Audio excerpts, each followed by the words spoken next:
പ്രിയപ്പെട്ടവരെ നമസ്കാരം.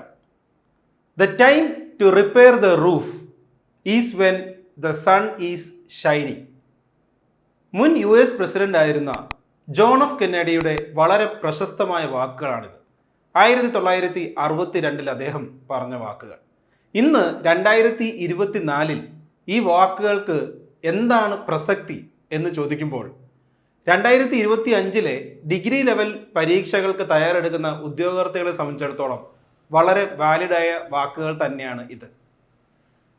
നമുക്കൊരുപക്ഷെ 5 അല്ലെങ്കിൽ 6 മാസങ്ങൾക്കപ്പുറം നിൽക്കുന്ന അല്ലെങ്കിൽ വരാൻ സാധ്യതയുള്ള കോമൺ പ്രിലിംസ് പരീക്ഷ, സെക്രട്ടേറിയറ്റ് അസിസ്റ്റന്റ് ഉൾപ്പെടെയുള്ള തസ്തികയിലേക്കുള്ള കോമൺ പ്രിലിംസ് പരീക്ഷയ്ക്ക് തയ്യാറെടുക്കുന്ന ഉദ്യോഗാർത്ഥികളെ സംബന്ധിച്ചിടത്തോളം, എസ്പെഷ്യലി ആദ്യമായി പഠിക്കുന്ന ഉദ്യോഗാർത്ഥികളെ സംബന്ധിച്ചിടത്തോളം എങ്ങനെ ഇനിയുള്ള കാലഘട്ടങ്ങൾ അല്ലെങ്കിൽ ഈ സമയം നമ്മുടെ പരീക്ഷയ്ക്ക് ഉതകുന്ന രീതിയിൽ പഠിക്കണം, എന്തൊക്കെ പഠിക്കണം, എങ്ങനെ പഠിക്കണം എന്നത് ശരിക്കും ഒരു കൺസേൺ ആയിട്ടുള്ള കാര്യമായിരിക്കും. അപ്പോൾ ഇന്നത്തെ സെഷനിൽ നമ്മൾ ഇതുമായി ബന്ധപ്പെട്ട് നമ്മുടെ സിലബസും മാർക്സ് ഡിസ്ട്രിബ്യൂഷനും ഒക്കെ മുൻപത്തെ സെഷനുകളിൽ നമ്മൾ ഡിസ്കസ് ചെയ്തിട്ടുണ്ട്. എന്നിരുന്നാലും അവയുമായിട്ട് ബന്ധപ്പെട്ട് അവ ഡിസ്കസ് ചെയ്തിട്ട് ഈ സബ്ജക്റ്റുകളെ നമുക്ക് ഇനി മുന്നിലുള്ള ദിവസങ്ങളിൽ എങ്ങനെ പഠിക്കണം എന്നതാണ് ഇന്നത്തെ സെഷനിൽ നമ്മൾ ഡിസ്കസ് ചെയ്യാൻ പോകുന്നത്. അപ്പം പ്രിലിംസിൻ്റെ സിലബസ്, മാർക്സ് ഡിസ്ട്രിബ്യൂഷൻ, ഇമ്പോർട്ടൻ്റ് ആയിട്ടുള്ള റെഫറൻസ് പുസ്തകങ്ങൾ, പിന്നെ നമുക്ക് എന്താണ് സ്മാർട്ടായിട്ട് പരീക്ഷയ്ക്ക് തയ്യാറെടുക്കാൻ വേണ്ടുന്നത്, എങ്ങനെ തയ്യാറെടുക്കാം എന്ന കാര്യങ്ങളായിരിക്കും ഇന്നത്തെ സെഷനിൽ നമ്മൾ ഡിസ്കസ് ചെയ്യുന്നത്. അപ്പോൾ നമുക്ക് തുടങ്ങാം. ആദ്യം തന്നെ നമ്മൾ മനസ്സിലാക്കേണ്ടത് പ്രിലിംസ് പരീക്ഷയെ സംബന്ധിച്ചിടത്തോളം ഒബ്ജക്റ്റീവ് ടൈപ്പ് പരീക്ഷയാണ്. നമുക്ക് 2 ഭാഗങ്ങളായിട്ട് പ്രിലിംസിനെ തിരിക്കാം. പാർട്ട് എ അല്ലെങ്കിൽ ജനറൽ നോളജ് എന്ന് പറയുന്ന പാർട്ടിൽ വരുന്നത് സ്റ്റാറ്റിക് ആയിട്ടുള്ള സബ്ജക്റ്റുകളാണ്, അല്ലെ? ഹിസ്റ്ററി, ജോഗ്രഫി, പൊളിറ്റി, എക്കണോമിക്സ് മുതലായ സബ്ജക്റ്റുകൾ. പാർട്ട് ബി എന്ന് പറയുന്നതിൽ നമുക്ക് വരുന്നത് മാത്സ്, റീസണിങ്, പിന്നെ ലാംഗ്വേജ്, ഇംഗ്ലീഷ്, മലയാളം എന്നിങ്ങനെ നമുക്ക് പാർട്ട് എയും പാർട്ട് ബി എന്ന രീതിയിൽ തിരിക്കാം. അപ്പോൾ ജസ്റ്റ് നമുക്ക് ആ സിലബസിലൂടെ ഒന്ന് കടന്നു പോകാം. അപ്പോൾ ഇതിൽ ഹിസ്റ്ററി 10 മാർക്കിനാണ് നമുക്ക് ചരിത്രത്തിൽ നിന്ന് ചോദ്യം വരുന്നത്. അപ്പോൾ ഇവിടെ ഹിസ്റ്ററി എന്ന് പറയുന്ന സബ്ജക്റ്റിൽ ശരിക്കും നമുക്ക് പഠിക്കാനുള്ളത് കേരള ഹിസ്റ്ററി, ഇന്ത്യൻ ഹിസ്റ്ററിയിൽ തന്നെ മിഡീവൽ ഇന്ത്യൻ ഹിസ്റ്ററിയും ഉണ്ട്. പിന്നെ പോസ്റ്റ് ഇൻഡിപെൻഡൻസ്, അതായത് സ്വാതന്ത്ര്യാനന്തര കാലഘട്ടത്തിലുള്ള ഇന്ത്യയുടെ ചരിത്രവും നമുക്ക് പഠിക്കാനുണ്ട്. വേൾഡ് ഹിസ്റ്ററി, ലോക ചരിത്രം, അല്ലെ? പ്രധാനപ്പെട്ട ലോക മഹായുദ്ധങ്ങളും റെവല്യൂഷനും ഒക്കെ അടങ്ങുന്ന ഈ പറയുന്ന വേൾഡ് ഹിസ്റ്ററി. ഇത്രയും ടോപ്പിക്കുകളാണ് നമുക്ക് ചരിത്രം എന്ന് പറയുന്ന സബ്ജക്റ്റിൽ പഠിക്കാനുള്ളത്.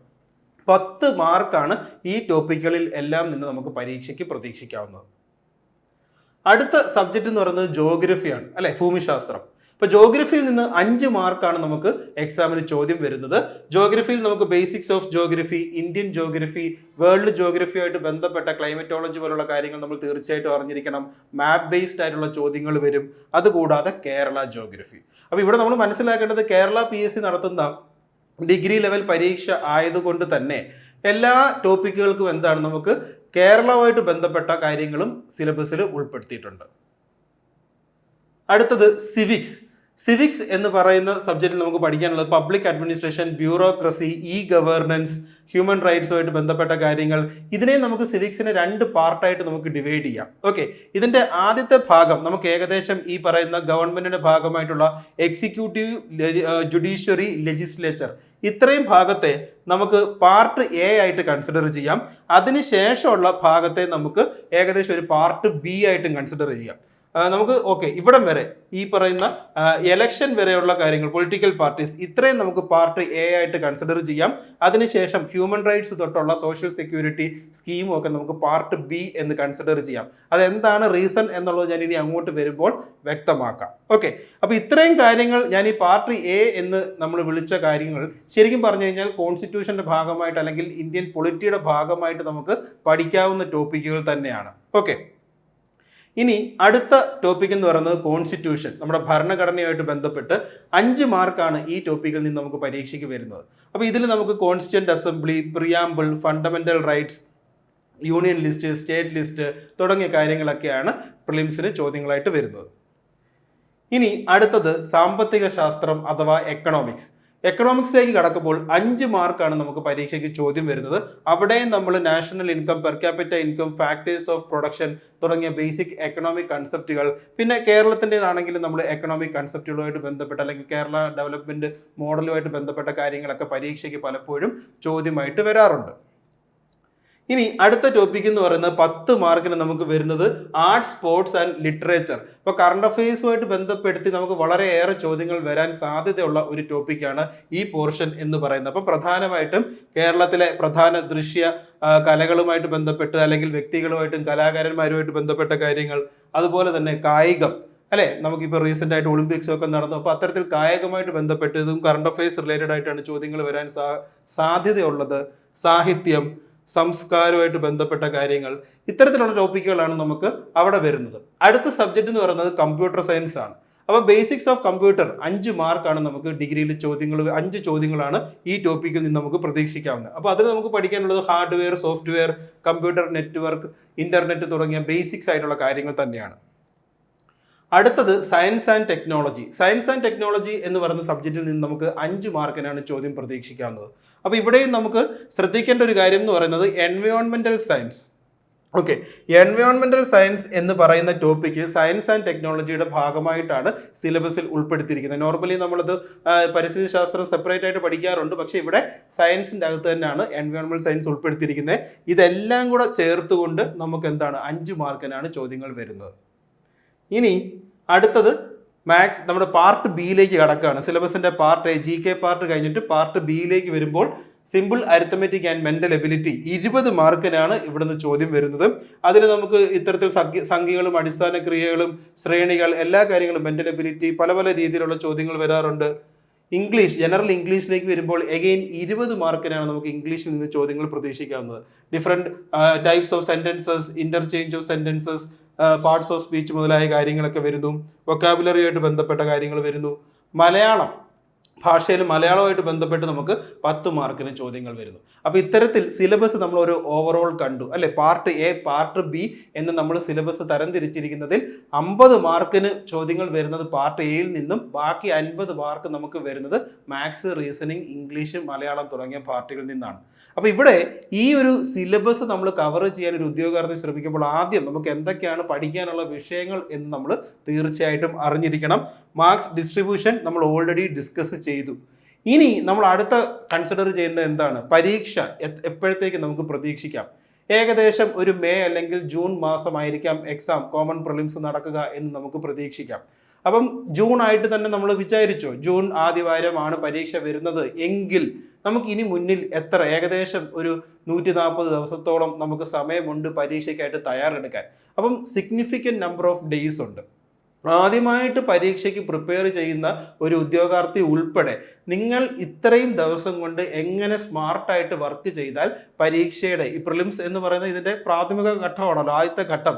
പ്രിലിംസ് ക്ലിയർ ചെയ്യുമ്പോൾ തീർച്ചയായിട്ടും നമുക്ക് മെയിൻസിൻ്റെയും ഇൻ്റർവ്യൂവിൻ്റെയും മാർക്കിൻ്റെ അടിസ്ഥാനത്തിലാണ് ഫൈനൽ റാങ്ക് തീരുമാനിക്കപ്പെടുന്നത്. പക്ഷേ അത് എഴുതണമെന്നുണ്ടെങ്കിൽ തീർച്ചയായിട്ടും എന്ത് വേണം? നമ്മൾ പ്രിലിംസ് ക്ലിയർ ആവുക തന്നെ വേണം. അപ്പം പ്രാഥമികമായിട്ടുള്ള ഒരു ബേസിക് ആയിട്ടുള്ള ഒരു ഐഡിയ ആണ് ഉദ്യോഗാർത്ഥികളിൽ നിന്നും PSC ഈ ഒരു എക്സാമിന് എക്സ്പെക്ട് ചെയ്യുന്ന പ്രിലിംസ് എന്ന് പറയുമ്പോൾ. അപ്പം അത് കട്ട് ഓഫ് ക്ലിയർ ചെയ്യാൻ വേണ്ടി നമുക്ക് എങ്ങനെ സ്മാർട്ടായിട്ട് പഠിക്കാം, സിലബസ് നമ്മൾ കണ്ടു. അടുത്ത നമ്മൾ മനസ്സിലാക്കേണ്ട കാര്യം എന്ന് പറയുന്നത് എന്തൊക്കെ പുസ്തകങ്ങൾ, കാര്യം നമുക്ക് മുന്നിൽ പഠിക്കാനുള്ളത് എന്തൊക്കെ എന്നുള്ള അറിയണമല്ലോ. അപ്പം എസ്പെഷ്യലി ഞാൻ പറഞ്ഞു, ഇതിൽ നമ്മൾ ആദ്യമായി പരീക്ഷയ്ക്ക് തയ്യാറെടുക്കുന്ന ഉദ്യോഗാർത്ഥിയെയും കൂടെ ചിന്തിച്ചുകൊണ്ടാണ് നമ്മൾ ഈ കാര്യങ്ങൾ പറയുന്നത്. ഓരോ ആൾക്കാരും വ്യത്യസ്തരാണ്, ഓരോ ലെവൽ ഓഫ് പ്രിപ്പറേഷനിൽ നിൽക്കുന്നവരായിരിക്കും അല്ലെ. ചിലപ്പോൾ നിങ്ങൾ UPSC ബാക്ക്ഗ്രൗണ്ട് ഉള്ളവരായിരിക്കും, അല്ലെങ്കിൽ SSC, RRB മുതലായ പരീക്ഷകൾക്ക് പ്രിപ്പയർ ചെയ്യുന്നവരായിരിക്കും, ചിലപ്പോൾ നിങ്ങൾ PSC പരീക്ഷകൾക്ക് തന്നെ പഠിച്ചുകൊണ്ടിരുന്നവരായിരിക്കും. അപ്പം ഈ പറയുന്ന കാര്യങ്ങൾ ജനറലായിട്ട് പറയുന്നതാണ്. ഇതിൽ നിന്നും കസ്റ്റമൈസ് ചെയ്ത് നമുക്ക് വേണ്ടത് എന്താണ്, വ്യക്തിപരമായി നമ്മൾ എവിടെ നിൽക്കുന്നു എന്ന് മനസ്സിലാക്കിയിട്ട് വേണം നമ്മൾ ഇതിനെ എന്ത് ചെയ്യുന്നത്, കസ്റ്റമൈസ് ചെയ്ത് പ്രാവർത്തികമാക്കാനായിട്ട്. അപ്പോൾ ഇവിടെ കോമൺ ആയിട്ടുള്ള റെഫറൻസ് പുസ്തകങ്ങൾ, അപ്പോൾ നമ്മൾ മനസ്സിലാക്കേണ്ടത് ഇത്രയേറെ സബ്ജക്റ്റുകൾ നമുക്ക് പഠിക്കാനുണ്ട്. അപ്പോൾ എപ്പോഴും മനസ്സിലാക്കേണ്ടത് ഒരു സബ്ജക്റ്റുമായിട്ട് ബന്ധപ്പെട്ട അടിസ്ഥാനമായി ഒരു റെഫറൻസ് മെറ്റീരിയൽ എങ്കിലും നമ്മൾ നോക്കുന്നത് നല്ലതാണ്. നമ്മളപ്പം പരീക്ഷയ്ക്കനുസരിച്ച് എത്ര സമയമുണ്ട്, എത്ര പുസ്തകങ്ങൾ അല്ലെങ്കിൽ എത്ര സബ്ജക്റ്റ് പഠിക്കാനുണ്ട്, അത് മാർക്കിൻ്റെ അടിസ്ഥാനത്തിൽ നമ്മൾ എന്ത് ചെയ്യണം, അനാലിസിസ് നടത്തിയിട്ട് വേണം നമ്മുടെ സമയം ക്രമീകരിക്കാൻ അല്ലേ, പഠിക്കുന്നതിനുള്ള സമയം ക്രമീകരിക്കാൻ. അപ്പോൾ ഇവിടെ ഞാൻ ജസ്റ്റ് കുറച്ച് പുസ്തകങ്ങൾ പറയുന്നുണ്ട്. അപ്പോൾ ഇതിൽ നിങ്ങളുടെ, ഞാൻ മുമ്പ് പറഞ്ഞ പോലെ ഓരോരുത്തരുടെയും പ്രിപ്പറേഷൻ നിങ്ങളുടെ ലെവൽ ഡിഫറൻ്റ് ആയിരിക്കും. അപ്പോൾ അത് അറിഞ്ഞതുകൊണ്ട് വേണം നിങ്ങൾ ഈ പറയുന്ന കാര്യങ്ങളെ ഉൾക്കൊള്ളാൻ. അപ്പോൾ പ്രധാനമായിട്ട് ഓരോ സബ്ജക്റ്റുകൾ നമ്മൾ എടുക്കുകയാണെങ്കിൽ ഹിസ്റ്ററിയിൽ തന്നെ കേരള ഹിസ്റ്ററി. അപ്പം ശരിക്കും ക്ലാസ്സുകൾ അറ്റൻഡ് ചെയ്യാതെ ചിലപ്പോൾ പുസ്തകങ്ങൾ വായിക്കാൻ താല്പര്യമുള്ള ഉദ്യോഗാർത്ഥികളുണ്ടാവും. അപ്പോൾ അവരെയും കൂടെ സംബന്ധിച്ചിടത്തോളം നമ്മൾ ഈ പുസ്തകങ്ങളൊന്ന് പറയുന്നു എന്ന് മാത്രം. അപ്പം കേരള ഹിസ്റ്ററി എന്ന് പറയുന്ന അല്ലെങ്കിൽ കേരള ചരിത്രവുമായി ബന്ധപ്പെട്ട് നമ്മൾ അടിസ്ഥാനമായി പറയുന്ന ഒരു റെഫറൻസ് ബുക്ക് എന്ന് പറയുന്നത് എ ശ്രീധരൻ മേനോൻ സാറിൻ്റെ സർവേ ഓഫ് കേരള എന്ന് പറയുന്ന ഒരു പുസ്തകമാണ്, അല്ലെങ്കിൽ കേരള ചരിത്രം. അപ്പം നമ്മൾ മനസ്സിലാക്കേണ്ട മറ്റൊരു കാര്യം എന്ന് പറയുന്നത് ഡിഗ്രി ലെവൽ പരീക്ഷയ്ക്ക് ചോദ്യങ്ങൾ ഇംഗ്ലീഷിലും മലയാളത്തിലും വരാറുണ്ട്. അപ്പം നിങ്ങൾ റെഫറൻസ് പുസ്തകങ്ങൾ പഠിക്കുമ്പോഴും തിരഞ്ഞെടുക്കുമ്പോഴും ശ്രദ്ധിക്കേണ്ട ഒരു കാര്യം, നിങ്ങൾ ഏത് ഭാഷയിലാണ് പരീക്ഷ അറ്റൻഡ് ചെയ്യാൻ ശ്രമിക്കുന്നത് എന്നുള്ളത് റെഫറൻസ് പുസ്തകം സെലക്ട് ചെയ്യുമ്പോഴും നോക്കണം. കാര്യം നമ്മൾ മലയാളത്തിലാണ് കൂടുതൽ കംഫർട്ട് എന്നുണ്ടെങ്കിൽ തീർച്ചയായും മലയാള പുസ്തകങ്ങളായിരിക്കണം റെഫർ ചെയ്യേണ്ടത്. ഇംഗ്ലീഷ് ആണ് കംഫർട്ട് എന്നുണ്ടെങ്കിൽ ഇംഗ്ലീഷ് ആയിരിക്കണം റെഫർ ചെയ്യേണ്ടത്. അപ്പോൾ എന്നിരുന്നാലും നമ്മൾ മനസ്സിലാക്കേണ്ടത് PSC പറഞ്ഞിരിക്കുന്നത് എന്താണ്, ഫൈനൽ മൂല്യനിർണ്ണയത്തിൽ ബാധകമാകുന്നത് ഇംഗ്ലീഷ് ചോദ്യങ്ങളാണ് റെഫറൻസ് ആയിട്ട് എടുക്കുന്നത്. അപ്പോൾ അതുകൊണ്ട് തന്നെ കഴിവതും നമ്മൾ സജസ്റ്റ് ചെയ്യുന്നത് എന്താണ്, ഇംഗ്ലീഷ് റെഫറൻസ് ബുക്ക് നോക്കുക എന്നുള്ളത് തന്നെയാണ്. ഓക്കെ. അപ്പം കേരള ഹിസ്റ്ററിക്ക് എ ശ്രീധരൻ മേനോൻ, ഞാനിവിടെ പല കളേഴ്സ് കൊടുത്തിരിക്കുന്നത് നിങ്ങൾക്ക് കാണാം. അപ്പോൾ ഇതിൽ ഞാൻ ഗ്രീൻ കളറിൽ കൊടുത്തിരിക്കുന്നത് ബേസിക് ആയിട്ട് നമുക്ക് ഈ സബ്ജക്റ്റുമായിട്ട് ബന്ധപ്പെട്ട് റെഫർ ചെയ്യാവുന്ന പുസ്തകം തന്നെയാണ്. മറ്റ് പുസ്തകങ്ങളും ഉണ്ട്. ഇപ്പോൾ ഉദാഹരണം കാലിക്കറ്റ് യൂണിവേഴ്സിറ്റിയുടെ കേരള ഹിസ്റ്ററി 1 5th സെമിസ്റ്ററിൻ്റെ നോട്ട്, ഇതൊക്കെ PDF നമുക്ക് നെറ്റിൽ ഫ്രീലി അവൈലബിൾ ആണ്. അതുകൂടാതെ തന്നെ റാങ്ക് ഫയലുകളും ക്ലാസ് നോട്ടുകളും ഒക്കെ ഉണ്ടാവും. അപ്പോൾ ഇവിടെ നമുക്ക് സ്മാർട്ടായിട്ട് എന്ത് പ്രിപ്പയർ ചെയ്യാം, എങ്ങനെ കേരള ചരിത്രം പഠിക്കാം എന്ന് പറഞ്ഞാൽ ഇതിനകത്ത് നമ്മൾ സിലബസിൽ മനസ്സിലാക്കേണ്ട ഒരു കാര്യം, പ്രീവിയസ് ഇയർ ക്വസ്റ്റ്യൻസ് അനാലിസിസ് നടത്തുമ്പോൾ കൂടുതലായിട്ടും ചോദ്യങ്ങൾ വന്നിട്ടുള്ള മേഖല ഏതാണെന്ന് നോക്കുക. ഇപ്പോൾ കേരള ചരിത്രം എന്ന് പറയുന്നത് എന്താണ്, ഒരുപാട് കാര്യങ്ങൾ കേരള ചരിത്രത്തിൽ വരും. അപ്പോൾ അതിൽ നമ്മൾ സ്മാർട്ടായിട്ട് എങ്ങനെ പഠിക്കാം, ഇത്തരത്തിൽ ചോദ്യങ്ങൾ കൂടുതൽ വന്നിട്ടുള്ള നവോത്ഥാന കാലഘട്ടം ഒക്കെയാണ് കേരളത്തിൽ കൂടുതലായിട്ട് ബന്ധപ്പെട്ട് ചോദ്യങ്ങൾ വന്നിട്ടുള്ളത്. അപ്പോൾ ആ കാലഘട്ടത്തിന് വേണ്ടിയിട്ട് നമ്മൾ കൂടുതൽ സമയം കൊടുത്തു കഴിഞ്ഞാൽ നമുക്ക് പരീക്ഷയ്ക്ക് എന്ത് ചെയ്യും, റിട്ടേണും കിട്ടും. അപ്പോൾ ഇത്തരത്തിൽ നമ്മൾ എന്ത് ചെയ്യണം, അനാലിസിസ് നടത്തിയിട്ട് വേണം സബ്ജക്റ്റുകളെ പഠിക്കാനായിട്ട്. ഇനി ഇന്ത്യൻ ഹിസ്റ്ററിയായിട്ട് ബന്ധപ്പെട്ട് പലപ്പോഴും പല NCERT പുസ്തകങ്ങളും പലരും സജസ്റ്റ് ചെയ്യാറുണ്ട്. പക്ഷേ NCERT പുസ്തകം വിവിധ ക്ലാസ്സുകളിലെ പുസ്തകം നമ്മൾ എടുക്കുമ്പോൾ ഒരു കണ്ടിന്യൂറ്റി കിട്ടാത്തൊരു പ്രശ്നമാണ് അല്ലെ. പലപ്പോഴും ചരിത്രം മനസ്സിലാക്കേണ്ട ഒരു കാര്യം എന്ന് പറയുന്നത്, നമുക്ക് എപ്പോഴും ഒരു ഓർഡർ ഉണ്ടെങ്കിൽ കാര്യങ്ങൾ ഓരോരോ കാലഘട്ടത്തിൽ എപ്പം നടന്നു എന്ന് മനസ്സിലാക്കാൻ സാധിക്കുന്നുവെങ്കിൽ ചരിത്രം പഠിക്കാൻ കുറേ കൂടെ ഇൻട്രസ്റ്റിംഗ് ആണ്. അപ്പോൾ കൃത്യമായിട്ടൊരു ഓർഡർ നമുക്ക് മനസ്സിലാക്കി തരാൻ സഹായിക്കുന്ന ഒരു പുസ്തകമാണ് തമിഴ്നാട് SCERTയുടെ +1 +2 പുസ്തകം. അപ്പോൾ അതിൽ +1 ഏൻഷ്യന്റും മെഡീവൽ ഹിസ്റ്ററിയും, +2 മോഡേൺ ഹിസ്റ്ററി ആണുള്ളത്. നമുക്കിവിടെ പ്രിലിംസിന്റെ സിലബസിൽ മെഡീവൽ ഇന്ത്യൻ ഹിസ്റ്ററി പിന്നെ മോഡേൺ ഇന്ത്യൻ ഹിസ്റ്ററിയാണ് സിലബസിൽ വരുന്നത്. അപ്പോൾ ഇവിടെ ശ്രദ്ധിക്കേണ്ട ഒരു കാര്യം, മെഡീവൽ ഇന്ത്യൻ ഹിസ്റ്ററി ആണെങ്കിലും ചിലപ്പോൾ എന്താണ്, ഒരു ചോദ്യമൊക്കെയാണ് കോമൺ പ്രിലിംസിന് വരുന്നത്. അപ്പോൾ നമ്മൾ എന്ത് ചെയ്യുക, ഒരുപാട് സമയം അതിനു വേണ്ടി ഉപയോഗിക്കാതെ, ശരിക്കും പറഞ്ഞാൽ തമിഴ്നാട് SCERTയിലാണെങ്കിൽ കണ്ടന്റ് വളരെ കുറവാണ്, നമുക്ക് പെട്ടെന്ന് വായിച്ച് വിടാം, ഒരു ഐഡിയയും കിട്ടും ആ കാലഘട്ടത്തെ പറ്റി. അങ്ങനെ നോക്കുമ്പോൾ ഈ മെഡീവൽ ഹിസ്റ്ററി പഠിക്കാൻ തമിഴ്നാട് SCERT +1 പുസ്തകം വളരെയധികം സഹായകമായിട്ട് നമുക്ക് കാണാനായിട്ട് സാധിക്കും. പിന്നെ മോഡേൺ ഇന്ത്യൻ ഹിസ്റ്ററി, അപ്പോൾ ശരിക്കും എക്സാമിന് കൂടുതൽ ചോദ്യങ്ങൾ വരുന്നതെന്ന് പറയുന്നത് നമ്മുടെ സ്വാതന്ത്ര്യ കാലഘട്ടമായിട്ട് ബന്ധപ്പെട്ട മോഡേൺ ഇന്ത്യൻ ഹിസ്റ്ററിയാണ്. അപ്പോൾ അതിന് പഠിക്കാനായിട്ട് നമുക്ക് ബിപിൻ ചന്ദ്രയുടെ NCERT ഉണ്ട്. അതോടൊപ്പം തന്നെ സ്പെക്ട്രം പബ്ലിക്കേഷൻ്റെ brief history of modern India, Rajiv അഹിറിൻ്റെ ഒരു പുസ്തകമാണ്. അദ്ദേഹം ഒരു IPS ഉദ്യോഗസ്ഥനാണ്. അപ്പം അദ്ദേഹം എഴുതിയ സ്പെക്ട്രം പബ്ലിക്കേഷൻ്റെ ഒരു പുസ്തകമുണ്ട്. അപ്പം ശരിക്കും പറഞ്ഞു കഴിഞ്ഞാൽ ഞാൻ ഈ പുസ്തകങ്ങൾ പറഞ്ഞിട്ടുണ്ടെങ്കിലും ഇത് ഓരോന്നും നിങ്ങളുടെ സമയത്തിൻ്റെ ഒരു നിങ്ങൾക്ക് പരിമിതി ഉണ്ടല്ലോ, എത്ര നാൾ കൊണ്ട് ഇത്ര ടോപ്പിക്കുകൾ പഠിക്കാൻ സാധിക്കും, അല്ലെങ്കിൽ നിങ്ങളുടെ ലെവൽ ഓഫ് പ്രിപ്പറേഷൻ അതിനനുസരിച്ച് വേണം നിങ്ങൾ ഈ പുസ്തകങ്ങൾ തിരഞ്ഞെടുക്കാൻ. അപ്പോൾ എന്തായാലും അടിസ്ഥാനമായിട്ട് നമുക്ക് നോക്കാവുന്നത് എന്താണ്, തമിഴ്നാട് SCERT നോക്കാം.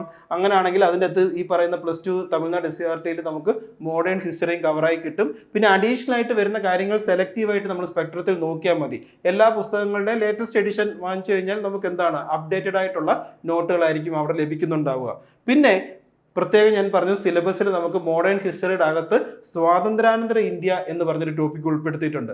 അപ്പോൾ സ്വാതന്ത്ര്യം കിട്ടിയതിന് ശേഷം ഇന്ത്യയിൽ നടന്ന ഒരുപാട് രാഷ്ട്രീയമായിട്ടുള്ള പൊളിറ്റിക്കലായിട്ടുള്ള കാര്യങ്ങളുണ്ട്. അപ്പോൾ ഇതൊക്കെ ശരിക്കും പല പുസ്തകങ്ങളും ഒരൊറ്റ പുസ്തകത്തിൽ നിന്ന് കിട്ടാൻ ഒരല്പം ബുദ്ധിമുട്ടാണ്. എന്നിരുന്നാലും ഇന്ത്യ സിൻസ് ഇൻഡിപെൻഡൻസ് എന്ന് പറഞ്ഞിട്ട് ബിപിൻ ചന്ദ്രയുടെ തന്നെ ഒരു പുസ്തകമുണ്ട്. അപ്പോൾ ഒരു പരിധിവരെ കുറേ കാര്യങ്ങളൊക്കെ നമുക്ക് അവിടുന്ന് മനസ്സിലാക്കാനായിട്ട് സാധിക്കും. ഓക്കെ. ഇനി വേൾഡ് ഹിസ്റ്ററി, ലോക ചരിത്രത്തെ പറ്റി വരുമ്പോൾ നമുക്ക് NCERT class 11 themes in world history എന്ന് പറയുന്ന ഒരു പുസ്തകമുണ്ട്. അത് കൂടാതെ തന്നെ world history NCERT at your finger tips എന്ന് പറഞ്ഞിട്ട് S ചന്ദിന്റെ ഒരു പുസ്തകമുണ്ട്. അപ്പോൾ അതിലാണ് ഒരു പരിധി വരെ നോക്കിക്കഴിഞ്ഞപ്പോൾ നമുക്ക് സിലബസിൽ ഇവിടെ വരുന്ന അമേരിക്കൻ റവല്യൂഷൻ, റഷ്യൻ റവല്യൂഷൻ, അതിനോടൊപ്പം ചൈനീസ് റവല്യൂഷനും ഒക്കെ ഈ പുസ്തകത്തിൽ വിശദമായി പരാമർശിക്കുന്നുണ്ട്. പിന്നെ അല്ലെങ്കിൽ ക്ലാസ് നോട്ടുകൾ റെഫർ ചെയ്യാം. അപ്പോൾ ഞാൻ ഈ പുസ്തകങ്ങൾ എല്ലാം ഒന്ന് പറഞ്ഞു പോവുകയാണ്. ഇതിന് ശേഷം നമ്മൾ ഒരു സബ്ജക്റ്റിൽ നമ്മൾ മനസ്സിലാക്കേണ്ടത്, ഒരു സബ്ജക്റ്റുമായിട്ട് ബന്ധപ്പെട്ട് പലരും റെഫർ ചെയ്തിട്ടുണ്ടാകുക പല പുസ്തകങ്ങളായിരിക്കും. അപ്പം നമ്മൾ ഒരു മാർക്കിന് വേണ്ടി അല്ലെങ്കിൽ മുൻപ് ഒരു ചോദ്യം ഒരു പുസ്തകത്തിൽ നിന്ന് വന്നു എന്ന അറിവിൻ്റെ വെളിച്ചത്തിൽ നമ്മൾ എന്ത് ചെയ്യരുത്, ഒരുപാട് പുസ്തകങ്ങളുടെ പുറകെ പോകരുത്. ഒരു സബ്ജക്റ്റുമായിട്ട് ബന്ധപ്പെട്ട് 10 പുസ്തകം വായിക്കുന്നതിനേക്കാൾ എപ്പോഴും നല്ലത് എന്താണ്, ഒരു പുസ്തകം 10 തവണ വായിക്കുന്നതാണ്. അപ്പോൾ ഈ ഒരു കാര്യം നമുക്ക് എപ്പോഴും മനസ്സിലുണ്ടാകണം. ഓക്കെ, ഇനി അടുത്തത് ഇന്ത്യൻ ജോഗ്രഫി. ഇന്ത്യൻ ജോഗ്രഫിയായിട്ട് ബന്ധപ്പെട്ട് നമുക്ക് ഫോളോ ചെയ്യാൻ സാധിക്കുന്ന ബേസിക് ആയിട്ടുള്ള പുസ്തകം എന്ന് പറയുന്നത് ഫണ്ടമെന്റൽസ് ഓഫ് ഫിസിക്കൽ ജോഗ്രഫി +1-ലും ഇന്ത്യ ഫിസിക്കൽ എൻവയോൺമെന്റ് എന്ന് പറഞ്ഞിട്ട് +1-ലെ തന്നെ പുസ്തകമാണ്. അപ്പം ഇത് രണ്ടും +1-ലെ NCERT പുസ്തകങ്ങളാണ്. അത് വായിക്കുമ്പോൾ ജോഗ്രഫി എന്ന് പറയുന്നൊരു സബ്ജക്റ്റിനെ സംബന്ധിച്ചിടത്തോളം അത്യാവശ്യം കൺസെപ്ച്വൽ ക്ലാരിറ്റി വേണ്ടുന്ന ഒരു സബ്ജക്റ്റാണ്. ഇപ്പോൾ ഹിസ്റ്ററിയുടെ അകത്ത് കുറേ കാര്യങ്ങൾ ഫാക്ച്വലായിട്ട് വരുന്നുണ്ട്. എന്നാൽ എക്കണോമിക്സും അല്ലെങ്കിൽ ജോഗ്രഫി പോലുള്ള സബ്ജക്റ്റുകളൊക്കെ കുറേ കൂടെ കൺസെപ്ച്വൽ ക്ലാരിറ്റി വേണ്ടുന്നതാണ്. അപ്പം പലരുടെയും IQ ലെവൽ അനുസരിച്ച് ഒരു പക്ഷേ കൂടുതൽ സമയം ഈ കാര്യങ്ങൾ പഠിക്കാനായിട്ട് ചെലവഴിക്കേണ്ടതായിട്ട് വന്നേക്കാം. അതേപോലെ തന്നെ മറ്റ് ഇമ്പോർട്ടൻ്റ് ആയിട്ടുള്ളൊരു കാര്യം ജോഗ്രഫിയായിട്ട് ബന്ധപ്പെട്ട് മാപ്പ് വർക്കാണ്. അപ്പോൾ ഇവിടെ നമ്മൾ മനസ്സിലാക്കേണ്ടത് പല സബ്ജക്റ്റുകളും തമ്മിലൊരു കണക്ഷൻ ഉണ്ട് സിലബസ് നോക്കുമ്പോൾ. ഇപ്പോൾ ഉദാഹരണം, ജോഗ്രഫി പഠിക്കുമ്പോൾ തന്നെ ഇതുമായിട്ട് കണക്ട് ചെയ്ത് നമുക്ക് പഠിക്കാവുന്ന ഒരു കാര്യമാണ് എൻവയോൺമെൻറ്റിലെ ചില കാര്യങ്ങൾ. ഇപ്പോൾ ഉദാഹരണം, നമുക്ക് national park, tiger reserve, wild life sanctuary തുടങ്ങിയ കാര്യങ്ങളൊക്കെ മാപ്പ് വർക്ക് നമുക്ക് എന്ത് ചെയ്യാം, ഈ പറയുന്ന റിവേഴ്സും മൗണ്ടൻസും ഒക്കെ പഠിക്കുന്നതിനോടൊപ്പം തന്നെ കണക്ട് ചെയ്ത് പഠിക്കാവുന്നതാണ്. അപ്പോൾ ഇത്തരത്തിൽ നമ്മൾ സിലബസിലെ വിവിധ സബ്ജക്റ്റുകൾ തമ്മിലുള്ള ഒരു കണക്ഷനും കൂടെ മനസ്സിലാക്കണം. അപ്പം എന്താണ് ചുരുക്കത്തിൽ മനസ്സിലാക്കേണ്ടത്, പരീക്ഷയ്ക്ക് തയ്യാറെടുക്കുമ്പോൾ ഒന്നാമത്തെ കാര്യം നമ്മൾ പ്രോപ്പറായിട്ട് സിലബസ് അനലൈസ് ചെയ്യണം. രണ്ടാമത്തെ കാര്യം മുൻകാല വർഷ ചോദ്യപേപ്പറുകൾ അനലൈസ് ചെയ്യണം. അപ്പം ഓരോ സബ്ജക്റ്റിൽ നിന്നും വന്നിട്ടുള്ള ചോദ്യങ്ങൾ മനസ്സിലാവും. അതും കൂടെ മനസ്സിലാക്കിക്കൊണ്ട് വേണം നമ്മൾ ഈ സബ്ജക്റ്റുകൾ ആദ്യമായി പഠിക്കുന്ന ഉദ്യോഗാർത്ഥി ഉൾപ്പെടെ ഈ സബ്ജക്റ്റുകളുമായിട്ട് ബന്ധപ്പെട്ട് പഠിച്ചു തുടങ്ങാൻ. ഇനി കേരള ജോഗ്രഫിക്കും +2 വരെയുള്ള SCERTയുടെ പുസ്തകങ്ങളുണ്ട്. അതുകൂടാതെ തന്നെ വെബ്സൈറ്റുകളും നമുക്ക് ഗൂഗിളൊക്കെ ചെയ്തിട്ട് കേരള ജോഗ്രഫിയായിട്ട് ബന്ധപ്പെട്ട കാര്യങ്ങൾ അങ്ങനെയാണ് പഠിക്കാൻ സാധിക്കുന്നത്. ഇനി ഇന്ത്യൻ കോൺസ്റ്റിറ്റ്യൂഷൻ ആൻഡ് സിവിക്സ്. അപ്പോൾ ഇതിൽ പല ടോപ്പിക്കുകളും നമുക്ക് എന്ത് ചെയ്യാം, ചേർത്ത് പഠിക്കാൻ സാധിക്കുന്നതാണ്. അപ്പോൾ ഇവിടെ ഇന്ത്യൻ പൊളിറ്റിക്ക് ഏറ്റവും നല്ല റെഫറൻസ് മെറ്റീരിയൽ എന്ന് പറയുന്നത് ലക്ഷ്മികാന്തിൻ്റെ ഇപ്പോൾ ലേറ്റസ്റ്റ് 7th എഡിഷനാണ് പുസ്തകമുള്ളത്. അപ്പോൾ ലക്ഷ്മികാന്തി തന്നെ നമുക്ക് സിലബസിൽ പറഞ്ഞിരിക്കുന്ന ടോപ്പിക്കുകൾ എന്ത് ചെയ്യുക, സെലക്ട് ചെയ്തിട്ട് നമ്മൾ പഠിക്കുക എന്നാണ് ചെയ്യേണ്ടത്. അതുകൂടാതെ ക്ലാസ് നോട്ട്സും കറണ്ട് അഫയേഴ്സ് ബേസ്ഡ് ആയിട്ടും ചോദ്യങ്ങൾ വരാം. ഇനി ഇന്ത്യൻ എക്കണോമി അഥവാ സാമ്പത്തിക ശാസ്ത്രം. ഇന്ത്യൻ എക്കണോമിയിലേക്ക് വരുമ്പോൾ തന്നെ നമുക്ക് K. ശങ്കർ ഗണേഷിൻ്റെ ഒരു ചെറിയ പുസ്തകമുണ്ട്. അപ്പം അതിൻ്റെ അകത്ത് നമുക്ക് എക്കണോമിക് കൺസെപ്റ്റുകൾ പഠിക്കാം. അതുകൂടാതെ എക്കണോമിക്സിനെ സംബന്ധിച്ചിടത്തോളം വളരെ ഇമ്പോർട്ടൻ്റ് ആണ് കേന്ദ്ര ഗവൺമെൻറ്റിൻ്റെ ബഡ്ജറ്റും സർവേയും. അപ്പോൾ ഇത് നമ്മൾ ഈ പറയുന്ന മൊത്തത്തിലുള്ള PDF വായിക്കാൻ ഒരു പക്ഷേ നമുക്ക് ബുദ്ധിമുട്ടായിരിക്കും. അപ്പോൾ അതിൻ്റെ ഏറ്റവും നല്ല കൺസോളിഡേറ്റഡ് ആയിട്ടുള്ള ഏതെങ്കിലും നോട്ട് ഉണ്ടെങ്കിൽ, വളരെ ചെറിയ സമ്മറി ഉണ്ടെന്നുണ്ടെങ്കിൽ അത് തന്നെ വായിക്കുന്നത് ബെറ്റർ ആയിരിക്കും. പിന്നെ കേരളമായിട്ട് ബന്ധപ്പെട്ട കേരള ഗവൺമെൻറ് സ്കീംസും എക്കണോമിക് ആയിട്ടുള്ള പോളിസികളും നമുക്ക് മനസ്സിലാക്കാൻ സാധിക്കുന്നത് കേരള എക്കണോമിക് റിവ്യൂ എന്ന് പറഞ്ഞിട്ട് സ്റ്റേറ്റ് പ്ലാനിംഗ് ബോർഡിൻ്റെ വെബ്സൈറ്റിൽ കയറി കഴിഞ്ഞാൽ നമുക്കൊരു PDF ലഭിക്കും. അത് മലയാളത്തിലും ഇംഗ്ലീഷിലും ലഭ്യമാണ്. അപ്പോൾ അതും ഇത്തരത്തിൽ നമ്മൾ ഒരുപാട് പേജസ് ഉള്ളതാണ്. പക്ഷേ ഈ പറയുന്ന പോലെ ബിറ്റ്വീൻ ദ ലൈൻസ് ആവശ്യമുള്ള കാര്യങ്ങൾ സെലക്റ്റീവായിട്ട് വായിക്കുന്നത് നമുക്ക് exam point of view helpful ആയിരിക്കും. ഇനി ആർട്ട്, ലിറ്ററേച്ചർ, സ്പോർട്സ്, കൾച്ചർ ഇതൊക്കെ എന്താണ്, കൂടുതലും ചോദ്യങ്ങൾ വരുന്നത് കറണ്ട് അഫയേഴ്സുമായിട്ട് ബന്ധപ്പെട്ട് തന്നെയാണ്. ഇനി അഥവാ നിങ്ങൾക്കൊരു പുസ്തകം റെഫർ ചെയ്യണം എന്ന് തോന്നുകയാണെങ്കിൽ, ഉദാഹരണം ഇപ്പോൾ ക്ലാസിക്കൽ ഡാൻസസ് അല്ലെങ്കിൽ ഇപ്പം ഈ അടുത്തിടയ്ക്ക് ക്ലാസിക്കൽ ലാംഗ്വേജ് പുതിയ അഡീഷൻ വന്നിട്ടുണ്ട്, ചില കാര്യങ്ങൾ ഇതിൻ്റെ അകത്ത് തന്നെ സ്റ്റാറ്റിക് ആയിട്ട് വരുന്നുണ്ട്. അപ്പോൾ അത്തരത്തിലുള്ള കാര്യങ്ങളെ പറ്റി ഒരു അടിസ്ഥാനപരമായ നോളജ് ഉണ്ടാക്കാൻ ഈ പറയുന്ന ഇൻട്രൊഡക്ഷൻ ടു ഇന്ത്യൻ ആർട്ട് എന്ന് പറയുന്ന +1 NCERT നിങ്ങളെ സഹായിക്കും. അതുകൂടാതെ CCERTയുടെ വെബ്സൈറ്റും ഒക്കെ ഉണ്ട്, മിനിസ്ട്രി ഓഫ് കൾച്ചറിൻ്റെ. അപ്പോൾ ഇത്തരത്തിലുള്ള കാര്യങ്ങൾ. പക്ഷേ ഇവിടെ എപ്പോഴും ചോദ്യങ്ങൾ കൂടുതലും വരാൻ സാധ്യത എന്താണ്, അത് ആനുകാലികമായി അല്ലെങ്കിൽ വാർത്തയിൽ നിറഞ്ഞു നിൽക്കുമ്പോഴാണ് നമുക്ക് ചോദ്യങ്ങൾ വരാൻ കൂടുതൽ സാധ്യത.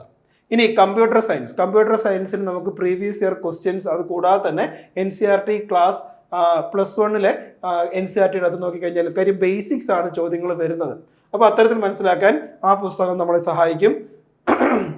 സയൻസ് ആൻഡ് ടെക്നോളജിയുമായിട്ട് ബന്ധപ്പെട്ട് നമുക്ക് ചോദ്യങ്ങൾ എപ്പോഴും കറണ്ട് അഫയേഴ്സുമായിട്ട് കണക്ട് ചെയ്തിട്ടാണ് വരുന്നത്. അത് കൂടാതെ NCERT +1 +2 ബയോളജി ടെക്സ്റ്റ് ബുക്കുകളുണ്ട്. അപ്പോൾ ഇത് സയൻസിന് ബേസിക് സയൻസ് പഠിക്കാനും സയൻസുമായിട്ട് ബന്ധപ്പെട്ട ഫിനോമിനൻ കാര്യങ്ങളൊക്കെ പഠിക്കാനും അതേപോലെ തന്നെ എൻവയോൺമെന്റിന്റെ ബേസിക് ആയിട്ടുള്ള ഫാക്ടേഴ്സ്, ഇപ്പം എക്കോളജി എന്താണ്, എക്കോറ്റോൺ എന്താണ്, അപ്പോൾ അത്തരത്തിലുള്ള ബേസിക് കൺസെപ്റ്റുകൾ പഠിക്കാനും നമുക്ക് +1 +2 NCERT ബയോളജി പുസ്തകങ്ങൾ സഹായകമായിരിക്കും. അതുകൂടാതെ കേരള ഫോറസ്റ്റ് ഡിപ്പാർട്ട്മെന്റ് വെബ്സൈറ്റിൽ കയറി കഴിഞ്ഞാൽ കേരളത്തിലെ ഞാൻ മുൻപ് സൂചിപ്പിച്ചതുപോലെ തന്നെ wildlife sanctuary, tiger reserve, national park ഇവയെപ്പറ്റി നമുക്കൊരു ഗ്രാഹ്യം കിട്ടും.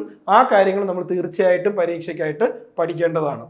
അരിത്തമെറ്റിക് ആൻഡ് മെന്റൽ എബിലിറ്റി അല്ലെങ്കിൽ പിന്നെ ജനറൽ ഇംഗ്ലീഷ്, മലയാളം, ഇത്രയും കാര്യങ്ങൾ പഠിക്കാൻ സത്യം പറഞ്ഞു കഴിഞ്ഞാൽ നമുക്ക് ഏറ്റവും ഹെൽപ്ഫുൾ എന്ന് പറയുന്നത് ഈ പറയുന്ന മുൻകാല വർഷ ചോദ്യപേപ്പറുകളുടെ സോൾഡ് ആയിട്ടുള്ള കമ്പൈലേഷൻ പുസ്തകങ്ങൾ വാങ്ങിക്കുക. അത് നമ്മൾ PSCയുടെ സൈറ്റിൽ നിന്ന് നമുക്ക് ഡൗൺലോഡ് ചെയ്ത ചോദ്യപേപ്പറുകൾ മാത്രം കിട്ടും. ചോദ്യപേപ്പറുകളും അതിൻ്റെ ഫൈനൽ ആൻസർ കീയും കിട്ടും. അല്ലാതെ അതിൻ്റെ സൊല്യൂഷൻ ഉൾപ്പെടെയുള്ള ഏതെങ്കിലും റെഫറൻസ് മെറ്റീരിയൽ നമുക്ക് വാങ്ങിക്കാൻ പറ്റുകയാണെങ്കിൽ തീർച്ചയായിട്ടും നമുക്ക് എന്ത് ചെയ്യാം, കഴിഞ്ഞ 10 വർഷത്തെയെങ്കിലും നമ്മൾ മാക്സിമം ക്വസ്റ്റ്യൻസ് ചെയ്യാനായിട്ട് ശ്രമിക്കുക. മാത്സും റീസണിങ്ങും ഇംഗ്ലീഷും മലയാളവുമായിട്ട് ബന്ധപ്പെട്ട്. അപ്പം നമ്മൾ ഇതുവരെ പറഞ്ഞതെന്ന് വെച്ച് കഴിഞ്ഞാൽ ഒരു ഓവറോൾ സിലബസും അതിനനുസൃതമായിട്ടുള്ള പ്രധാനപ്പെട്ട ബേസിക് പുസ്തകങ്ങളുമാണ് നമ്മൾ ഇതിനോടകം പറഞ്ഞു തീർത്തത്. ഇനി അടുത്തത് നമ്മൾ കടക്കാൻ പോകുന്ന എന്തിലേക്കാണ്, ഈ പറയുന്ന സ്മാർട്ടായിട്ടുള്ള പ്ലാൻ. അപ്പോൾ ഇവിടെ ഒരുപാട് കാര്യങ്ങൾ ശ്രദ്ധിക്കേണ്ടതായിട്ടുണ്ട്. നമുക്ക് ഇത്രയേറെ അല്ലെങ്കിൽ ഇത്ര വലുതായിട്ടുള്ള ഒരു സിലബസ് കവർ ചെയ്യാനുണ്ട്. അതുമായിട്ട് ബന്ധപ്പെട്ട അടിസ്ഥാനപരമായിട്ടുള്ള പുസ്തകങ്ങൾ ഞാൻ പറഞ്ഞു. അപ്പം എങ്ങനെ ഈ ചുരുങ്ങിയ സമയം കൊണ്ട് ഇത്രയും സിലബസ് നമുക്ക് സ്മാർട്ടായിട്ട് കവർ ചെയ്യാം എന്നുള്ളത് വേണം ചിന്തിക്കാൻ. അപ്പം ഞാനിവിടെ പരീക്ഷയ്ക്ക് ഇനി നമുക്ക് മുന്നിലുള്ള മാസങ്ങൾ എടുക്കുമ്പോൾ ജാനുവരി, ഫെബ്രുവരി, മാർച്ച്, ഏപ്രിൽ, മെയ്, ജൂൺ, ഒരു ജൂണിലാണ് പരീക്ഷ എന്ന് അസ്യൂം ചെയ്തത് കൊണ്ടാണ് നമ്മൾ ഈ ഒരു പ്ലാൻ ഇപ്പം പറയുന്നത്. അപ്പോൾ പരീക്ഷയ്ക്ക് മുമ്പ് മിനിമം ഒരു 3 തവണയെങ്കിലും നമുക്ക് സിലബസിലെ പ്രധാനപ്പെട്ട സബ്ജക്റ്റുകൾ റിവൈസ് ചെയ്യാൻ പറ്റണം എന്നാണ് നമ്മൾ വിചാരിക്കുന്നത്. അപ്പോൾ അതിനനുസരിച്ചിട്ടാണ് ഇതിൻ്റെ ഒരു പ്രയോറിറ്റി ലിസ്റ്റ് കൊടുത്തിരിക്കുന്നത്. അപ്പോൾ സാധാരണഗതിയിൽ നമ്മൾ എപ്പോഴും പറയുക, ഈ പറയുന്ന ഒരുവിധം സ്റ്റുഡൻസിന് പഠിക്കാൻ എളുപ്പമുള്ളതും കൂടുതലായിട്ട് ചോദ്യങ്ങൾ ചോദിക്കുന്നതും നമുക്ക് കവർ ചെയ്യാൻ ഒരൊറ്റ ബുക്കായിട്ടുള്ളത് ലക്ഷ്മികാന്താണ്. അപ്പോൾ കോൺസ്റ്റിറ്റ്യൂഷൻ വെച്ച് പഠിച്ചു തുടങ്ങാൻ പലരും പറയാറുണ്ട്. പക്ഷേ എൻ്റെ ഒരു സജഷൻ എന്ന് പറയുന്നത്, നമുക്ക് ഓരോ സബ്ജക്റ്റുകളും പഠിക്കുമ്പോൾ അനായാസമാകണം ആ പഠനം എന്ന് പറയുന്നത്. അപ്പോൾ അതിന് ഹിസ്റ്ററി വെച്ച് പഠിച്ചു തുടങ്ങിയാൽ അതിന് വ്യക്തമായൊരു കാരണം ഞാൻ പറയാം. കാര്യം നമ്മുടെ ചരിത്രം, നമ്മൾ ഏൻഷ്യൻ പീരീഡ് നമുക്ക് സിലബസ് ഇല്ലില്ല, അതിനുശേഷം മിഡീവൽ, അതിനുശേഷം മോഡേൺ ഹിസ്റ്ററി. ആ മോഡേൺ ഹിസ്റ്ററി കഴിയുമ്പോൾ അവിടെ നമുക്ക് സ്വാതന്ത്ര്യം കിട്ടുന്ന ഒരു സമയം, അവിടുന്ന് അതിനുശേഷമാണ് നമ്മുടെ കോൺസ്റ്റിറ്റ്യൂഷൻ വരുന്നതും ഇത്തരത്തിൽ എന്താണ് കോൺസ്റ്റിറ്റ്യൂഷനുമായിട്ട് ബന്ധപ്പെട്ട കാര്യങ്ങൾ നമുക്ക് സിലബസിലുള്ളത് പഠിക്കാനായിട്ട് വരുന്നതും. അപ്പോൾ ഇങ്ങനെ ഒരു ഓർഡറിൽ നമ്മൾ പഠിച്ചു വന്നു കഴിഞ്ഞാൽ നമുക്ക് ഈ പല സബ്ജക്റ്റുകൾ തമ്മിൽ പഠിക്കാനും മനസ്സിലാക്കാനും കുറെ കൂടെ ഈസി ആയിരിക്കും. ഇപ്പം മോഡേൺ ഇന്ത്യൻ ഹിസ്റ്ററിയിൽ ബ്രിട്ടീഷുകാർ കൊണ്ടുവന്ന ആദ്യത്തെ നിയമങ്ങൾ നമ്മൾ പഠിക്കുന്നുണ്ട്, അത് മോഡേൺ ഹിസ്റ്ററിയുടെ ഭാഗമായിട്ട് പഠിക്കുന്നുണ്ട്. ഇപ്പോൾ നമ്മൾ കോൺസ്റ്റിറ്റ്യൂഷൻ പഠിച്ചു തുടങ്ങുമ്പോഴും ആദ്യം വരുന്നത് നമുക്ക് പഠിക്കാനുള്ളത് എന്താണ്, പ്രീ ഇൻഡിപെൻഡൻസ് ആയിട്ടുള്ള ഈ നിയമങ്ങൾ തന്നെയാണ്. അപ്പോൾ അവിടെ കണ്ടോ, ആ ടോപ്പിക്ക് രണ്ടിടത്തും ഓവർലാപ്പായിട്ട് വരുന്നു. അപ്പോൾ നമ്മൾ ഹിസ്റ്ററി പഠിച്ചതിന് ശേഷം ആണ് കോൺസ്റ്റിറ്റ്യൂഷനിലേക്ക് കടക്കുന്നതെന്നുണ്ടെങ്കിൽ നമുക്ക് ആ ടോപ്പിക്ക് എന്തായി മാറി, ഈസി ആയിട്ട് മാറി. അപ്പോൾ അത്തരത്തിൽ ഈ പറയുന്ന ഓരോ സിലബസിലെ ടോപ്പിക്കുകളും തമ്മിലുള്ള ഒരു കണക്ഷനും ഇവ പഠിക്കാനുള്ള ഒരു എളുപ്പം നോക്കിയതിന് ശേഷമാണ് ഈ ഒരു പ്രയോറിറ്റി ലിസ്റ്റ് ഇങ്ങനെ അറേഞ്ച് ചെയ്തിരിക്കുന്നത്. നിങ്ങൾക്ക് ഇത് കസ്റ്റമൈസ് ചെയ്ത് ഞാൻ മുൻപ് സൂചിപ്പിച്ചതുപോലെ തന്നെ നിങ്ങൾക്ക് ഉതകുന്ന രീതിയിൽ എന്ത് ചെയ്യാം, ഉപയോഗിക്കാം. അപ്പം ഹിസ്റ്ററി നമ്മൾ പഠിച്ചു തുടങ്ങുമ്പോൾ മിഡീവലും ഉണ്ട്, മോഡേൺ ഇന്ത്യൻ ഹിസ്റ്ററി ഉണ്ട്. മുൻപ് പറഞ്ഞ നമ്മൾ റെഫറൻസ് പുസ്തകങ്ങൾ, അതായത് തമിഴ്നാട് SCERT, പിന്നെ മോഡേൺ ഹിസ്റ്ററിക്ക് അഡീഷണൽ ആയിട്ട് സ്പെക്ട്രം കൂടെ നോക്കിക്കഴിഞ്ഞാൽ നമുക്ക് ഈ പറയുന്ന ടോപ്പിക്കുകൾ, സിലബസിലുള്ള ടോപ്പിക്കുകൾ ഏകദേശം അടിസ്ഥാനപരമായിട്ടുള്ള ഒരു നോളജ് ലഭിക്കാനായിട്ട് സാധിക്കും. അപ്പോൾ ഇവിടെ നമ്മൾ മനസ്സിലാക്കേണ്ടത്, കൃത്യമായിട്ടൊരു ക്ലാസ് അറ്റൻഡ് ചെയ്താൽ എൻട്രി നിങ്ങൾക്ക് ക്ലാസ്സുകളെല്ലാം ഇതിൻ്റെ സെഷൻസ് തരുന്നുണ്ട്. അപ്പോൾ ക്ലാസ്സുകൾ അറ്റൻഡ് ചെയ്താൽ നമുക്ക് കൃത്യമായിട്ടൊരു ഗൈഡൻസിൽ കുറഞ്ഞ സമയത്തിനുള്ളിൽ ഈ സബ്ജക്റ്റുകൾ പഠിക്കാനായിട്ട് സാധിക്കും. പക്ഷേ അല്ലാതെ പഠിക്കുന്ന ഉദ്യോഗാർത്ഥികൾ ഉണ്ടാകാം, മുൻപ് പരീക്ഷയ്ക്ക് പഠിച്ചവർക്ക് റിവൈസ് ചെയ്യേണ്ടവരായിട്ടുണ്ടാകാം. അപ്പോൾ അങ്ങനെ പല സ്റ്റേജിൽ ഇരിക്കുന്ന ആൾക്കാർക്ക് നിങ്ങളുടെ ഒരു സൗകര്യത്തിനനുസരിച്ചും കൂടെ പഠിക്കാൻ ഉതകുന്ന രീതിയിൽ ഇതൊന്ന് പറയുന്നു എന്ന് മാത്രം. സ്വാഭാവികമായിട്ടും നമ്മളെ ഗൈഡ് ചെയ്യാൻ ഒരാളുണ്ട്, ഒരു മെൻറ്റർ ഉണ്ട് എന്നുണ്ടെങ്കിൽ നമുക്ക് പഠിക്കാൻ എടുക്കുന്ന സമയം നമുക്ക് നന്നായിട്ട് കുറയ്ക്കാനായിട്ട് സാധിക്കും. ഇനി ഈ പറയുന്ന ഹിസ്റ്ററി, നമ്മൾ മോഡേൺ ഹിസ്റ്ററി കഴിയുമ്പോൾ ഇതിന് ശേഷം നമുക്ക് പഠിക്കാവുന്നത് ഇന്ത്യൻ കോൺസ്റ്റിറ്റ്യൂഷനാണ്. അപ്പോൾ ഇന്ത്യൻ കോൺസ്റ്റിറ്റ്യൂഷനോടൊപ്പം തന്നെ ഞാൻ ഉൾപ്പെടുത്തിയിരിക്കുന്നത് സിവിക്സിൻ്റെ പാർട്ട് എ. ഞാൻ മുൻപ് സിലബസ് കാണിച്ചപ്പോൾ നിങ്ങളുടെ അടുത്ത് പറഞ്ഞിരുന്നു സിവിക്സിനെ നമുക്ക് രണ്ടായിട്ട് ഡിവൈഡ് ചെയ്യാം. അതിൻ്റെ പാർട്ട് എ എന്ന് പറയുന്നത് നമ്മുടെ ഈ പറയുന്ന എക്സിക്യൂട്ടീവ്, ജുഡീഷ്യറി ഒക്കെ അത്രയും ടോപ്പിക്കുകൾ വരെ ഞാൻ പറഞ്ഞിരുന്നു പാർട്ട് എ എന്ന് നമുക്ക് ഉൾപ്പെടുത്താം. അത് നമുക്ക് എന്തിൻ്റെ കൂടെ കണക്ട് ചെയ്തുകൊണ്ട് പഠിക്കാം? ലക്ഷ്മികാന്ത് പഠിക്കുമ്പോൾ നമുക്ക് കോൺസ്റ്റിറ്റ്യൂഷനോടൊപ്പം കണക്ട് ചെയ്തുകൊണ്ട് പഠിക്കാവുന്ന കാര്യങ്ങളാണ്. ഇത് രണ്ടും തമ്മിൽ ബന്ധമുണ്ട്, ഈ ഗവേണൻസ് ഉൾപ്പെടെ. പിന്നെ അതിനോടൊപ്പം തന്നെ നമുക്ക് കണക്ട് ചെയ്ത് പഠിക്കാവുന്ന മറ്റൊരു ടോപ്പിക്കാണ് പോസ്റ്റ് ഇൻഡിപെൻഡൻസ് അഥവാ സ്വാതന്ത്ര്യാനന്തര ഇന്ത്യ. കാര്യം നമ്മൾ എന്തായാലും ഇന്ത്യൻ കോൺസ്റ്റിറ്റ്യൂഷൻ പഠിക്കുമ്പോൾ, ലക്ഷ്മികാന്ത് നമ്മൾ പഠിക്കുമ്പോൾ നമ്മൾ കാണുന്നതാണ് സ്റ്റേറ്റ്സിൻ്റെ റീഓർഗനൈസേഷൻ. സ്വാതന്ത്ര്യത്തിന് ശേഷം ഏറ്റവും വലിയ ഇന്ത്യയിലെ ഒരു പൊളിറ്റിക്കലായിട്ടുള്ള ചലഞ്ച് എന്തായിരുന്നു?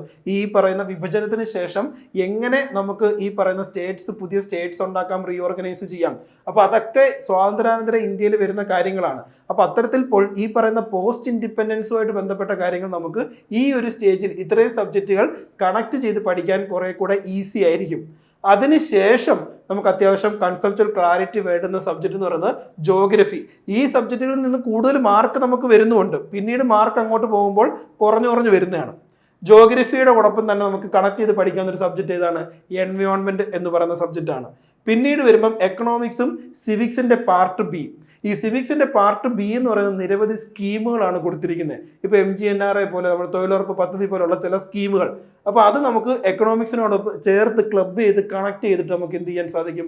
പഠിക്കാനായിട്ട് സാധിക്കും. കാര്യം പ്ലാനിംഗ് കമ്മീഷനുമായിട്ട് ബന്ധപ്പെട്ട കാര്യവും നീതി ആയോഗും ഒക്കെ നമുക്ക് എക്കണോമിക്സിൽ വരുന്നുണ്ട്. അതിന് അവിടൊപ്പം കണക്ട് ചെയ്തിട്ട് നമുക്ക് ഇത്തരത്തിലുള്ള സ്കീമുകളും പഠിക്കാനായിട്ട് സാധിക്കും. അപ്പോൾ ഇത്രയും കാര്യങ്ങൾ ഞാനൊരു യെല്ലോ കളറിൽ കൊടുത്തിരിക്കുന്നത് എന്തുകൊണ്ടാണെന്ന് വെച്ച് കഴിഞ്ഞാൽ, നമുക്ക് പരീക്ഷയ്ക്ക് സ്വാഭാവികമായിട്ട് പാർട്ട് എ, പാർട്ട് ബി 50 മാർക്കിന് നമുക്ക് മാത്സ്, റീസണിങ്, ഇംഗ്ലീഷ് ലാംഗ്വേജ് മലയാളമാണ് വരുന്നത്. 50 മാർക്ക് GK ആണ് വരുന്നത്. അപ്പോൾ ഇതിൽ നിങ്ങൾക്ക് എല്ലാവർക്കും അറിയാം, ഏകദേശം മുൻകാല വർഷ ചോദ്യങ്ങൾ കൂടുതലായിട്ട് വരുന്നത് അല്ലെങ്കിൽ ആവർത്തിക്കുന്നത് പാർട്ട് ബിയിലാണ്. പക്ഷെ തീർച്ചയായിട്ടും നമ്മൾ പാർട്ട് എ പഠിക്കണമല്ലോ. അപ്പോൾ ഈ പാർട്ട് എയിൽ സത്യം പറഞ്ഞു കഴിഞ്ഞാൽ നമ്മൾ കൂടുതൽ സമയം എടുത്ത് പഠിക്കേണ്ടത്, അല്ലെങ്കിൽ പാർട്ട് എയിൽ നമുക്ക് ഒരു ക്ലാരിറ്റി വേണ്ടുന്ന, ഡെപ്തിന് നോളജ് വേണ്ടുന്ന സബ്ജക്റ്റുകൾ എന്ന് പറയുന്നത് ഈ ഇത്രയും സബ്ജക്റ്റുകളാണ്. അതാണ് ഞാൻ ആ ഒരു യെല്ലോ കളറിൽ കൊടുത്തിരിക്കുന്നത്. അതിനുശേഷമുള്ള സബ്ജക്റ്റ് വരുമ്പോൾ ഈ പറയുന്ന ആർട്ട്, ലിറ്ററേച്ചർ, കൾച്ചർ, സ്പോർട്സ്, ഇത്രയും കാര്യങ്ങൾ നമുക്ക് 10 മാർക്കിന് ചോദ്യങ്ങളുണ്ട്. ഈ സയൻസ് ആൻഡ് ടെക്നോളജി സെപ്പറേറ്റ് ആയിട്ട് 5 മാർക്കിനും ഉണ്ട്. പക്ഷെ നിങ്ങൾ മനസ്സിലാക്കേണ്ട ഒരു കാര്യം, ഇവിടെ കൂടുതലും നമുക്ക് ക്വസ്റ്റ്യൻസ് വരുന്നത് കറണ്ട് അഫയേഴ്സ് റിലേറ്റഡ് ആയിട്ടാണ്. അപ്പം നമ്മൾ കറണ്ട് അഫയേഴ്സ് പഠിച്ചു പോകുമ്പോൾ അതിനോടൊപ്പം ചേർത്ത് നമുക്ക് ഈ ടോപ്പിക്കുകൾ എന്ത് ചെയ്യണം? പഠിക്കേണ്ടതായിട്ട് വരും, അല്ലെങ്കിൽ പഠിച്ചു പോകേണ്ടതാണ്. അപ്പോൾ അതുകൊണ്ടാണ് അത് ഞാൻ ഈ പറയുന്ന 5ാമത്തെ പ്രയോറിറ്റി ആയിട്ട് കൊടുത്തിരിക്കുന്നത്. പിന്നെ കമ്പ്യൂട്ടറുമായിട്ട് ബന്ധപ്പെട്ട കാര്യം, ബേസിക്സ് ഓഫ് കമ്പ്യൂട്ടർ. അപ്പോൾ കമ്പ്യൂട്ടർ നമുക്ക് ഇത്തരത്തിൽ ബേസിക് ആയിട്ടുള്ള കാര്യങ്ങളാണ്. മുൻകാല വർഷ ചോദ്യപേപ്പറുകൾ പലതും ചെയ്യുമ്പോൾ നമുക്കറിയാം, നമ്മളൊക്കെ ഒരുവിധം കമ്പ്യൂട്ടർ കുറച്ചൊക്കെ പഠിച്ച് വന്നവരായിരിക്കും. അപ്പോൾ അങ്ങനെയും ബേസിക്സ് ആയിട്ടുള്ള കാര്യം, സോഫ്റ്റ്വെയറും ഹാർഡ്വെയറുമായിട്ട് ബന്ധപ്പെട്ട ഡിഫറൻസുകളും കാര്യങ്ങളൊക്കെ നമുക്ക് അറിയാമായിരിക്കും. അപ്പോൾ അത്തരത്തിൽ GKയിൽ നമുക്കൊരു ലാസ്റ്റ് പ്രയോറിറ്റി കൊടുക്കാവുന്നതാണ് ഇത്, ബേസിക്സ് ഓഫ് കമ്പ്യൂട്ടർ. പിന്നീട് വരുന്ന ഈ 3 കാര്യങ്ങൾ, അതായത് നമ്മുടെ സിലബസിൽ പാർട്ട് ബി 50 മാർക്ക് വരുന്നതാണ് maths, reasoning, general English, Malayalam. ഇനി ഇത്രയും കാര്യങ്ങൾ ഒരു പ്രയോറിറ്റി ഈ ഒരു ഓർഡർ പറഞ്ഞതിന് ശേഷം അടുത്ത എനിക്ക് പറയാനുള്ളതെന്ന് വെച്ച് കഴിഞ്ഞാൽ, നമ്മൾ ശ്രദ്ധിക്കേണ്ട ഒരു കാര്യം എന്ന് പറയുന്നത്, ഞാൻ പറഞ്ഞു 3 തവണയെങ്കിലും നമുക്ക് ഈ സബ്ജക്റ്റുകളൊന്ന് റിവൈസ് ചെയ്യേണ്ടതായിട്ടുണ്ട് പരീക്ഷയ്ക്ക് മുൻപേ. അപ്പോൾ ജൂണിലാണ് പരീക്ഷ എന്നുണ്ടെങ്കിൽ, നമ്മളൊരു മെയ് പകുതി തൊട്ട് ജൂൺ ആദ്യ വാരമാണ് പരീക്ഷയെങ്കിൽ അത്രയും സമയം നമ്മൾ എന്ത് ചെയ്യുക? ഒരു റിവൈസ് ചെയ്യാനായിട്ട് ഒരു 2 വീക്സ് നമ്മൾ മാറ്റി വയ്ക്കുക. അപ്പോൾ നമ്മൾ ജാനുവരി തൊട്ട് ഏകദേശം നമുക്കൊരു മെയ് പകുതി വരെയാണ് നമ്മുടെ മുന്നിലുള്ള സമയം എന്ന് വിചാരിക്കുക. അപ്പോൾ നമ്മൾ എങ്ങനെ സമയം ക്രമീകരിക്കണം പഠിക്കാനായിട്ട്? ജാനുവരി, ഫെബ്രുവരി ഒരു 2 മാസം കൊണ്ട് നമ്മുടെ മുന്നിലുള്ള മിനിമം സമയം കൊണ്ട് നമുക്ക് മാക്സിമം ഔട്ട്കം കിട്ടണം, അല്ലേ? അപ്പം ജാനുവരി, ഫെബ്രുവരി കൊണ്ട് നമ്മൾ ഇത്രയും സബ്ജക്റ്റുകൾ പഠിക്കാനായിട്ടുള്ള ഒരു രീതിയിൽ വേണം നമ്മൾ പ്രിപ്പയർ ചെയ്യാൻ, മാനസികമായി തയ്യാറെടുക്കാൻ.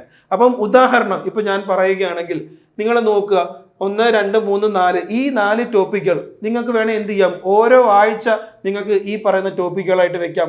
തിങ്കൾ മുതൽ വെള്ളി വരെ ഹിസ്റ്ററി പഠിച്ച് തീർക്കുന്നു, മിഡീവലും മോഡേണും തീർക്കുന്നു. ഇന്ത്യൻ കോൺസ്റ്റിറ്റ്യൂഷൻ, സിവിക്സും പോസ്റ്റ് ഇൻഡിപെൻഡൻസ് എല്ലാം കൂടെ കണക്ട് ചെയ്തുകൊണ്ട് അടുത്തൊരാഴ്ച എടുക്കുന്നു. ജോഗ്രഫി, എൻവയോൺമെന്റ് ഒരാഴ്ച എടുക്കുന്നു. എക്കണോമിക്സും സിവിക്സിന്റെ പാർട്ട് ബിയും ഒരാഴ്ച എടുക്കുന്നു. അപ്പോൾ 4 ആഴ്ച എന്ന് പറഞ്ഞാൽ എന്താണ്? 1 മാസം. അപ്പോൾ ജാനുവരി കൊണ്ട് നിങ്ങൾക്ക് എന്ത് ചെയ്യാൻ സാധിക്കും? ഇത്രയും ടോപ്പിക്കുകൾ തീർക്കാനായിട്ട് സാധിക്കും. അങ്ങനെ പല രീതിയിൽ നിങ്ങൾക്ക് എന്ത് ചെയ്യാം? ഇത് പ്ലാൻ ചെയ്യാം. ഓക്കെ, ആഴ്ചയിൽ നിങ്ങൾക്ക് വേണേൽ ഈ പറയുന്ന രീതിയിൽ സബ്ജക്റ്റുകളെ ഡിവൈഡ് ചെയ്യാം. അല്ലെങ്കിൽ ഇവിടെ എപ്പോഴും ശ്രദ്ധിക്കേണ്ട ഒരു കാര്യം എന്ന് പറയുന്നത്, നമ്മൾ പഠിക്കുമ്പോൾ ഒരു ബാലൻസ്ഡ് ആയിട്ടുള്ള രീതിയിൽ വേണം പഠിക്കാൻ. നമ്മൾ ജനറലി ഇപ്പോൾ ഒരാഴ്ച മൊത്തം ഇരുന്ന് പൊളിറ്റി വായിക്കുകയാണെന്ന് വിചാരിക്കുക, പൊളിറ്റി തീർത്തിട്ടേ നമ്മൾ അടുത്ത സബ്ജക്റ്റ് എടുക്കത്തുള്ളൂ എന്ന് ചിന്തിക്കുക. പക്ഷെ നമുക്ക് ഒരു പകുതിയൊക്കെ പഠിച്ച് വരുമ്പോഴത്തേന് 2-3 ദിവസം കഴിയുമ്പോഴത്തേന് ചിലപ്പോൾ ഒരു സബ്ജക്റ്റ് മടുക്കാനുള്ള സാധ്യതയുണ്ട്.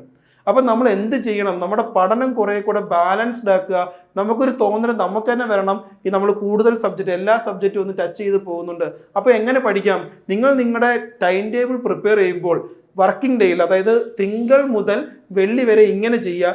രാവിലെ ഒരു ഫോർനൂൺ ടൈം, ഓക്കെ, നിങ്ങൾ രാവിലെ തൊട്ട് ഉച്ച വരെ ഒരു സബ്ജക്റ്റ് പഠിക്കുക.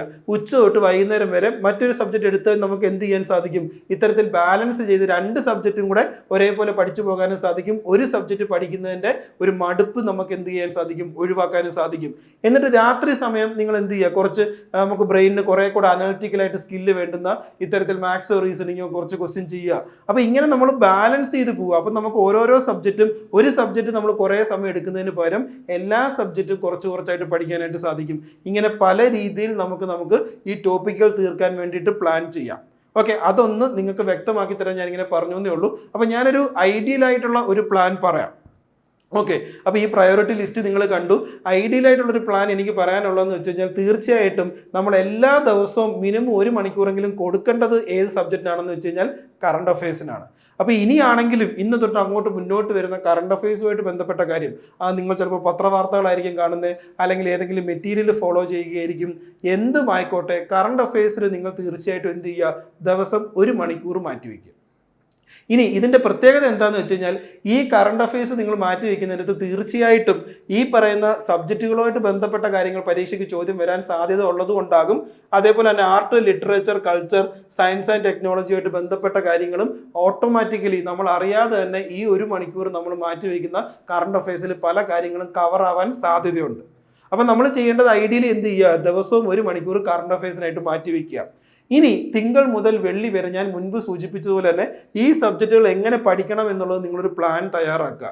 അതിൽ ഈ പറയുന്ന രാവിലെ ഒരു സബ്ജക്റ്റ് പഠിക്കുക, ഇനി മടുപ്പ് ഒഴിവാക്കാനായിട്ട് മറ്റൊരു സബ്ജക്റ്റ് ഉച്ചയ്ക്ക് ശേഷം പഠിക്കുക.